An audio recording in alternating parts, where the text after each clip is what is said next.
CPM-ന്റെ Mangalapuram area secretary ആയിരുന്ന ശ്രീ മധു Mullassery news 18നോടൊപ്പം ചേരുകയാണ്. ശ്രീ മധു, കഴിഞ്ഞ ദിവസം ഈ പാർട്ടിയിൽ ചില പൊട്ടിത്തെറികൾ ഉണ്ടാകുന്നു. ഏരിയ സമ്മേളനത്തിനിടയിൽ താങ്കൾ അതൃപ്തി പരസ്യമാക്കി ഇറങ്ങിപ്പോകുന്ന സാഹചര്യമുണ്ടെന്ന്. ഇത് പെട്ടെന്ന് ഉടലെടുത്ത ഒരു സംഭവമാണ്. ഇതിന് പിന്നിൽ മറ്റെന്തെങ്കിലും രാഷ്ട്രീയ കാരണങ്ങളുണ്ടോ? അല്ല, ഈ കാര്യങ്ങളെല്ലാം ഇന്നലെ ഞാൻ ചാനലിനോട് പ്രതികരിച്ചതാണ്. നിങ്ങൾ ചോദിച്ച ചോദ്യത്തിന് പെട്ടെന്നുണ്ടായ ഒരു സാഹചര്യമല്ല. വളരെ ഈ ജില്ലാ സെക്രട്ടറിയായി ജോയി വന്നതിന് ശേഷം ഈ ഒരു വർഷക്കാലത്തിനിടയിൽ എനിക്ക് നേരിട്ട ദുരനുഭവങ്ങൾ വലുതാണ്.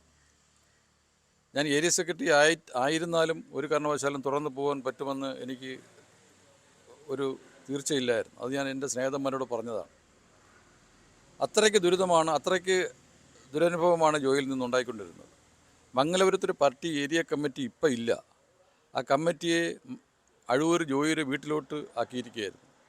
പാർട്ടി ഏരിയ കമ്മിറ്റി കൂടാൻ പറ്റുന്നില്ല. 6 വർഷമായി നിലവിൽ വന്ന പാർട്ടി ഏരിയ കമ്മിറ്റി ഐക്യത്തോടെ പ്രവർത്തിച്ചുകൊണ്ടിരുന്നൊരു പാർട്ടി ഏരിയ കമ്മിറ്റിയാണ്.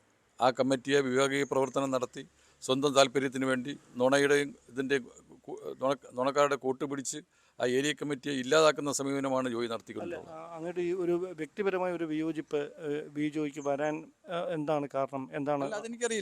അതെനിക്കറിയില്ല എന്താണ് അങ്ങനെ ഒരു വിരോധം. CPM പാർട്ടി ഏരിയ കമ്മിറ്റി എടുക്കുന്ന എല്ലാ തീരുമാനങ്ങൾക്കും വിരുദ്ധമായാണ് ജോയി പ്രവർത്തിച്ചുകൊണ്ടിരുന്നത് 6 വർഷമായി. അല്ല, പാർട്ടിയുടെ ജില്ലാ നേതൃത്വത്തിൻ്റെ ചുമതലയിരിക്കുന്ന ഒരാൾ ഇതുപോലെ പ്രധാനപ്പെട്ട പാർട്ടിയുടെ ഒരു ശക്തി കേന്ദ്രത്തിൽ അതിൻ്റെ പ്രവർത്തനം ദുർബലമാക്കാൻ ശ്രമിക്കുന്നു എന്ന് പറഞ്ഞാൽ പാർട്ടി നേതൃത്വം അത് മുഖവിലേക്ക് എടുക്കും. അല്ല, എൻ്റെ അനുഭവത്തിൽ നിന്നുകൊണ്ടല്ലേ ഞാൻ പറയുന്നത്. എൻ്റെ അനുഭവത്തിൽ ഈ ഒരു വർഷക്കാലത്തെ അതാണ് ഞാൻ പറഞ്ഞു വന്നത്. ഞാൻ കടകംപള്ളി സുരേന്ദ്രനോടൊപ്പം ജില്ലാ സെക്രട്ടറി ആയിരുന്നപ്പോൾ പ്രവർത്തിച്ചിട്ടുണ്ട്. ആനാവൂർ നാഗപ്പൻ ജില്ലാ സെക്രട്ടറി ആയിരുന്നപ്പോൾ പ്രവർത്തിച്ചിട്ടുണ്ട്. അന്നൊന്നും ഇല്ലാതിരുന്ന ഒരു ദുരനുഭവമാണ് എനിക്ക് ഇപ്പോൾ ജോയിൽ നിന്ന് നേരിടേണ്ടി വന്നത്. എന്താണ് എന്നെനിക്ക് മനസ്സിലാവുന്നില്ല. പക്ഷേ അടിയന്തര ജില്ലാ കമ്മിറ്റി യോഗം ഇന്ന് രാവിലെ DC-യിൽ ചേർന്നുവെന്നും, പക്ഷേ അതിൽ ജോയിക്കൊപ്പം തന്നെയാണ് ജില്ലാ കമ്മിറ്റി, അതോടൊപ്പം സംസ്ഥാന നേതൃത്വത്തിൻ്റെ ഒരു പിന്തുണ അദ്ദേഹത്തിനുണ്ട് എന്നാണ് മനസ്സിലാക്കാൻ കഴിയുന്നത്. അതങ്ങനെയാണ്, സ്വാഭാവികമല്ലേ അത് നമ്മളെ പാർട്ടിയെ സംബന്ധിച്ചുള്ള അങ്ങനെ തന്നെയാണ്. ഒരു ജില്ലാ കമ്മിറ്റി അല്ലെ ഒരു ജില്ലാ സെക്രട്ടേറിയറ്റ് വിളിക്കുക, ഒരു പത്രസമ്മേളനം വിളിക്കുക, നടപടിയെടുക്കുക. ഞാൻ മനസ്സിലാക്കി എനിക്കെതിരെ നടപടി എടുത്തിട്ടില്ല എന്നാണ് ഞാൻ മനസ്സിലാക്കുന്നത്. എനിക്ക് അറിയാനായിട്ട് കഴിഞ്ഞില്ല. പിന്നെ എന്നെക്കുറിച്ച് ഒരു പാർട്ടി പ്രവർത്തകരും എൻ്റെ കൂടെ ഇല്ല. അതിനൊന്നും ഞാൻ ഇതുവരെ പോയിട്ടില്ല. പക്ഷേ അങ്ങനെ പോയാൽ ഒരുപാട് കുറവ് പാർട്ടിക്ക് ഉണ്ടാവും എന്നുള്ളതിൽ എൻ്റെ മകൻ പോലും എൻ്റെ കൂടെ ഇല്ല എന്നാണ് അതിൽ പത്രസമ്മേളനത്തിൽ ഞാൻ കേട്ടില്ല, പറഞ്ഞതായിട്ട് ഞാൻ അറിയുന്നത്.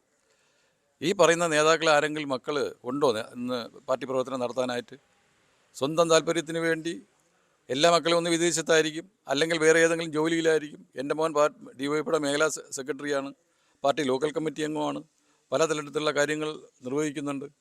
ആ സഖാവ് എന്നോടൊപ്പം ഇല്ലെന്ന് പറഞ്ഞാൽ എന്ത് ആക്ഷേപഹാസ്യമാണ് കടകംപള്ളി സുരേന്ദ്രൻ പറയുന്നുണ്ട്. സ്വന്തം മകൻ പോലും കാണൂല എന്നുള്ളത്. അല്ല, താങ്കൾക്കെതിരെ പ്രധാനമായിട്ട് ഉന്നയിക്കപ്പെടുന്ന ഒരു ആരോപണം, താങ്കൾക്ക് ഈ ഏരിയ സെക്രട്ടറി സ്ഥാനത്തിരിക്കുമ്പോൾ തന്നെ BJPയുടെ സംസ്ഥാന നേതൃത്വവുമായി, സംസ്ഥാന അധ്യക്ഷനുമായൊക്കെ ബന്ധമുണ്ടായിരുന്നു എന്ന തരത്തിലുള്ള ഒരു ആക്ഷേപം കൂടി ഉന്നയിക്കപ്പെടുന്നുണ്ട്. അതിലെന്താണ് അങ്ങനെ പ്രതികരണം? എന്താ അത് ഞാൻ അറിഞ്ഞില്ല. എനിക്ക് ഒരു പൊതുപ്രവർത്തകൻ എന്നുള്ള രീതിയിൽ BJPക്കാരുമായിട്ട് ബന്ധമുണ്ട്, കോൺഗ്രസ്സുകാരുമായിട്ട് ബന്ധമുണ്ട്, പല വ്യക്തികളും എന്നെ കാണുന്നുണ്ട്, ഞാൻ അവരുമായിട്ട് സംസാരിക്കുന്നുണ്ട് എന്നുള്ളതല്ലാതെ വേറെ ആരുമായിട്ടൊരു ബന്ധം എനിക്കില്ല. ഞാൻ ഏതാണ്ട് 42 വർഷമായി പ്രവർത്തന രംഗത്ത് വന്നത്. 8 വർഷം ലോക്കൽ കമ്മിറ്റി സെക്രട്ടറിയായി, 6 വർഷം പാർട്ടി ഏരിയ കമ്മിറ്റി സെക്രട്ടറിയായി, വിവിധ തലങ്ങളിൽ പ്രവർത്തിച്ച് നിൽക്കുന്ന ഒരാൾ ഇപ്പം ഒരു സുപ്രഭാതത്തിൽ പാർട്ടിയിൽ നിന്ന് മാറി നിൽക്കുന്നതുകൊണ്ട് ഈ പറഞ്ഞ കണക്ക് ഞാൻ BJPക്കാരനായോ? ഇപ്പോഴും ഞാൻ തീരുമാനം എടുത്തിട്ടില്ലല്ലോ. ഇപ്പോഴും ഞാൻ അതായത് ഇപ്പോൾ ഉയർന്നു കേൾക്കുന്ന കാര്യം, കോൺഗ്രസും BJPയും ഒരേപോലെ താങ്കളെ ഒപ്പം നിർത്താനായിട്ട് ചർച്ചകൾ നടത്തുന്നു, രഹസ്യമായി മറ്റും താങ്കളെ ഫോണിൽ വിളിച്ചു, പല നേതാക്കൾ സംസാരിച്ചു എന്നാണ്. താങ്കളുടെ മനസ്സ് BJPക്കൊപ്പമാണോ കോൺഗ്രസിനൊപ്പമാണോ? അങ്ങനെ ഒരു തീരുമാനം ഞാൻ എടുത്തിട്ടില്ല, ഇതുവരെ എടുത്തിട്ടില്ല. ഈ നിങ്ങൾ പറഞ്ഞ കാര്യങ്ങൾ ശരിയാണ്. BJP നേതൃത്വം ഞാനുമായിട്ട് ബന്ധപ്പെട്ടിരുന്നു. അതെല്ലാം നാട്ടിൽ നടക്കുന്ന കാര്യങ്ങളാണ്. BJP നേതൃത്വം എന്നെ ബന്ധപ്പെട്ടിരുന്നു, കോൺഗ്രസിൻ്റെ നേതൃത്വം എന്നെ ബന്ധപ്പെട്ടിരുന്നു, സംസ്ഥാന നേതാക്കൾ എന്നെ ബന്ധപ്പെട്ടിരുന്നു. അതെല്ലാം അങ്ങനെ അവരോട് എല്ലാം ഞാൻ പറഞ്ഞ, നിങ്ങളെ വന്ന ചാനലുകളുടെ അടുത്ത് ഞാൻ പറഞ്ഞ, ഒരു കാരണവശാലും ഞാനൊരു തീരുമാനം എടുത്തിട്ടില്ല. എടുത്താൽ നിങ്ങളെല്ലാവരെയും അറിയിക്കും. പക്ഷേ ഞാൻ പൊതുപ്രവർത്തന രംഗത്തുണ്ടാവും. അല്ല, അപ്പോൾ തീരുമാനം എടുക്കേണ്ടത് ഒരു അനിവാര്യതയായിട്ട് വരും. അത് സ്വാഭാവികമാണല്ലോ. പൊതുപ്രവർത്തന രംഗത്ത് നിൽക്കണമെങ്കിൽ ഇങ്ങനെ ഒരു തീരുമാനം എടുക്കേണ്ടി വരുമല്ലോ.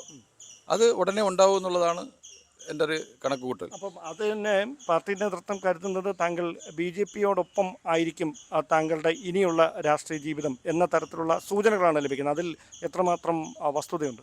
അല്ലാതെ ഞാൻ മാത്രമല്ലല്ലോ ഇന്ന് BJP പോയിട്ടുള്ളത്. പല ജില്ലകളിൽ നിന്ന് പാർട്ടി ഏരിയ സെക്രട്ടറിമാർ പോവുകയില്ലേ BJP-യിൽ? ഞാൻ മാത്രമാണോ BJP പോകാനായിട്ട് നിൽക്കുന്ന? എത്രയും പൊതുപ്രവർത്തകർ, എത്രയും CPM പ്രവർത്തകർ, പിന്നെ എങ്ങനെയാണ് കേരളത്തിൽ BJP-ക്ക് ഇത്ര മുന്നേറ്റം ഉണ്ടാക്കാൻ കഴിഞ്ഞത്? BJP-ക്ക് ഇന്ന് വോട്ട് വിഹിതത്തിൽ വലിയ മുന്നേറ്റം ഉണ്ടാക്കാനായിട്ട് BJP കഴിയുന്നുണ്ടല്ലോ. അപ്പോൾ കമ്മ്യൂണിസ്റ്റുകാർ വോട്ടിടാത്തതുകൊണ്ടാണ്. കമ്മ്യൂണിസ്റ്റുകാർ വോട്ടല്ലേ പോയിട്ടുള്ളത്. അതുകൊണ്ട് ഞാനങ്ങനെ BJP-ആയിട്ട് ബന്ധപ്പെട്ട് നിന്നു എന്ന് പറയുന്നതിൽ ഒരു ഒരു ഒരു ശരിയുമില്ലല്ലോ. BJP-ക്ക് വളർച്ചയുണ്ടല്ലോ കേരളത്തിൽ. മറ്റുള്ള സ്റ്റേറ്റുകൾ ഞാൻ പറയുന്നില്ല, കേരളത്തിൽ BJP-ക്ക് നല്ല വളർച്ചയുണ്ടായിട്ടുണ്ട്. അങ്ങനെയാണ് ഈ തീരുമാനം എപ്പോൾ എടുക്കാനാണ് സാധ്യത? താങ്കൾ ഇനിയും ചില കാര്യങ്ങൾ കൂടി വെളിപ്പെടുത്താനുണ്ട് എന്ന് കഴിഞ്ഞ ദിവസം പറഞ്ഞിരുന്നു. അങ്ങനെ എന്തെങ്കിലും കാര്യത്തിൽ ഇപ്പോൾ പ്രതികരണം നടത്തുന്നുണ്ടോ? അതോ CPM-ന്റെ സംസ്ഥാന നേതൃത്വം ഈ വിഷയത്തിൽ എടുക്കുന്ന തീരുമാനം അറിഞ്ഞതിന് ശേഷം മാത്രം? സംസ്ഥാന നേതൃത്വം എടുക്കട്ടെ. സംസ്ഥാനത്തിൻ്റെ നേതാക്കൾ, നേതൃത്വത്തിൽ നിൽക്കുന്ന പാർട്ടി സഖാക്കൾ എന്നെ ബന്ധപ്പെട്ടിട്ടുണ്ട്. ഒരു മാറ്റത്തെക്കുറിച്ച് ആലോചിക്കരുത് എന്നല്ല എന്നോട് പറഞ്ഞിട്ടുണ്ട്. പക്ഷേ എന്തായാലും ഞാൻ ഇനി ഒരു പുനർചിന്തനം നടത്തുന്നതിനെക്കുറിച്ച് ആലോചിച്ചിട്ടില്ല. അതായത് പാർട്ടി വിടുകയാണ് എന്ന അന്തിമ തീരുമാനമാണ്. അന്തിമ തീരുമാനത്തിലാണ് ഇപ്പോൾ ഞാൻ നിൽക്കുന്നത്. ഓക്കെ, വളരെയധികം നന്ദി താങ്കളുടെ പ്രതികരണത്തിന്.